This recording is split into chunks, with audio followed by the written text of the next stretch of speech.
uninvited to the wedding. I watched it burn from Hawaii. I have always been the family safety net. You know the type, right? The guy who gets the panicked phone call at 2 in the morning because someone blew a tire or overdrew their checking account or just needed a place to crash. For my younger sister Jessica, I wasn't just a safety net. I was a walking, talking ATM with a pulse. I paid for her college tuition when our parents suddenly decided they couldn't afford it. I covered her rent for 6 straight months when she wanted to find herself in Los Angeles. I even co-signed the loan for her first car. So naturally, when she announced she was marrying Hunter, a self-proclaimed crypto entrepreneur who wore sunglasses indoors and leased sports cars he absolutely couldn't afford, I assumed I would be the best man, or at the very least, a groomsman. Instead, I got a text message. It was a Tuesday afternoon. I was sitting at my desk eating a sad turkey sandwich when my phone buzzed. It was from Jessica. It read, "Hey Mark, so the venue has a super strict capacity limit. We had to make some really tough cuts to the guest list. It's mostly just Hunter's investors and his family now. I know you'll understand. We'll grab dinner when we get back from the honeymoon. Love ya." I stopped chewing. I read the message again. Tough cuts. Investors. I wasn't some distant third cousin. I was her brother. The brother who had literally kept a roof over her head. I felt a hot, heavy knot forming in my stomach. It wasn't just anger. It was pure, unadulterated disrespect. I picked up my phone and I called my mother. She answered on the second ring, sounding completely cheerful. "Hi, sweetheart. How's work?" "Mom," I said, keeping my voice dangerously level, "I just got a text from Jessica. She said I'm not invited to the wedding. Is this a joke?" Uncomfortable pause on the line. Then I heard the heavy sigh. The sigh she always used when she was about to make excuses for my sister. "Oh, honey," she began, her voice dripping with condescension. "You know how Hunter's family is. They are very well connected. They have so many important business contacts they had to invite. It's a very exclusive venue in Napa Valley. You understand, don't you? It's just one day. Don't make a big deal out of this. Don't make a big deal out of this." I closed my eyes. The memories flashed through my mind. The thousands of dollars I had freely given. The late nights helping her move. The tears I had dried. And now I wasn't good enough to eat an overpriced piece of chicken at her reception because Hunter needed to impress some fake tech investors. "You're right, Mom," I said softly. "I am?" she asked, sounding genuinely surprised. "Absolutely. It's her big day. I completely understand. Tell her I hope it's everything she wants." I didn't yell. I didn't scream. Something inside of me just broke. Or maybe it finally healed. I realized in that exact moment that I was done. I was completely, permanently done. I opened my banking app. I had been saving up for months, planning to give them a $10,000 check as a wedding gift. It was supposed to pay for their dream honeymoon to Bora Bora. I stared at the balance, $10,422. I opened a new tab on my browser. If I wasn't invited to the wedding, I was going to take a vacation of my own. It took me exactly 45 minutes to plan the greatest escape of my life. I booked a first-class ticket to Maui. I reserved a private oceanfront villa at a 5-star resort. We're talking private plunge pool, outdoor rain shower, and a personal concierge. I blew the entire $10,000, every single penny of it, and it felt glorious. Fast forward to Thursday, the day before the rehearsal dinner, entirely consumed by wedding madness. I, on the other hand, was sitting in a plush leather seat at 30,000 feet, sipping complimentary champagne. When I landed in Hawaii, the warm, tropical air hit me like a physical embrace. I checked into the resort, walked out onto my private lanai, and looked at the crystal-clear Pacific Ocean. I pulled out my phone, snapped a picture of my bare feet kicked up on a lounge chair with a freshly cracked coconut in my hand. I posted it to Instagram with the caption, "Looks like I didn't make the VIP guest list, but I think I'm going to survive. Here's to tough cuts." I put my phone on silent, tossed it onto the massive king-sized bed, and went for a swim. When I checked my phone 3 hours later, the notifications had exploded. My mother had called 6 times. There were texts from Jessica, Hunter, and a few confused aunts. Mom's text read, "Mark, are you in Hawaii? How on earth can you afford that? Jessica is having a panic attack because the florist just demanded another $2,000 and you're on a beach? Call me right now." I laughed, a real deep belly laugh. It echoed around my empty, luxurious villa. I typed a quick reply. "Hey Mom, sorry I'm out of the office right now. My budget is super strict this week. Enjoy Napa." Then I went to dinner. I ate a $70 steak, drank a beautiful glass of Pinot Noir, and slept like an absolute baby. Friday was paradise. I got a 90-minute deep tissue massage. I went snorkeling with sea turtles. I didn't look at my phone once. I was entirely detached from the drama. For the first time in 30 years, I was putting myself first. But Saturday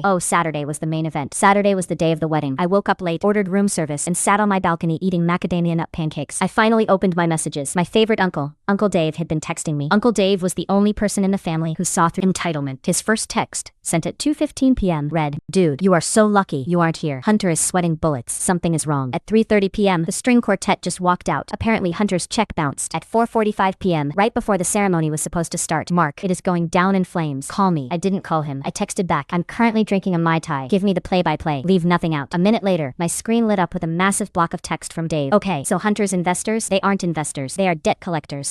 They are holding the catered food hostage." I stared at the screen. The sheer magnificent poetry of the situation washed over me. They cut me out to impress wealthy strangers, and the wealthy strangers were actually repo men. My phone started vibrating violently in my hand. It was my mother. I hit decline. She immediately sent a text. "Mark, we have an emergency. Hunter's bank made an error, and his accounts are temporarily locked. We need you to wire $25,000 to the venue manager right now." Jessica Jessica is in the bridal suite, sobbing uncontrollably. Please, you have to fix this. I took a slow, deep breath of the salty ocean air. I thought about the car I paid for, the rent I covered, the college tuition, and I thought about the text message. We had to make some really tough cuts to the guest list. I typed my response carefully. Wow, that sounds incredibly stressful. Unfortunately, I'm not on the guest list, so I won't be able to attend to this matter. Also, I spent my savings on this villa. Good luck with the investors. I hit send. 10 seconds later, Jessica texted me. You are a monster. How can you do this to me on my wedding day? I am your sister. I need you. I didn't even flinch. I replied, you didn't need me on Tuesday. Enjoy the catering. And then I did it. I went into my settings and I blocked my sister's number. I blocked my mother. I blocked Hunter. I blocked every single family member except for Uncle Dave. I turned my phone on Do Not Disturb, walked down to the private beach, and laid in the sun for 4 uninterrupted hours. When I came back to the room that evening, I checked in with Uncle Dave. He had sent a video. I clicked play. It was shaky, recorded from behind a decorative fern in the lobby of the Napa Valley venue. You could hear Jessica screaming at the top of her lungs in her white dress. She was throwing a floral centerpiece at Hunter, who was backing away with his hands up. Hand the venue manager a credit card, which he kept shaking his head at. Dave's text below the video read, the cops got called. Noise complaint and destruction of property. Everyone was sent home. No food, no reception, no wedding. Grandma is furious. She said the wedding was cursed because they left you out. I smiled. It was a calm, peaceful smile. They wanted a high society, VIP experience without me. And they got exactly what they paid for. Nothing. I spent another 14 days in Hawaii. I hiked volcanoes. I learned how to surf, and I completely detoxed from a lifetime of being taken for granted. When I finally flew back home, I didn't reach out to my family. I didn't need to. The dynamic had permanently shifted. I was no longer the fixer. I was no longer the ATM. I was just a guy who knew his worth. And let me tell you, the view from the outside looking in is absolutely beautiful.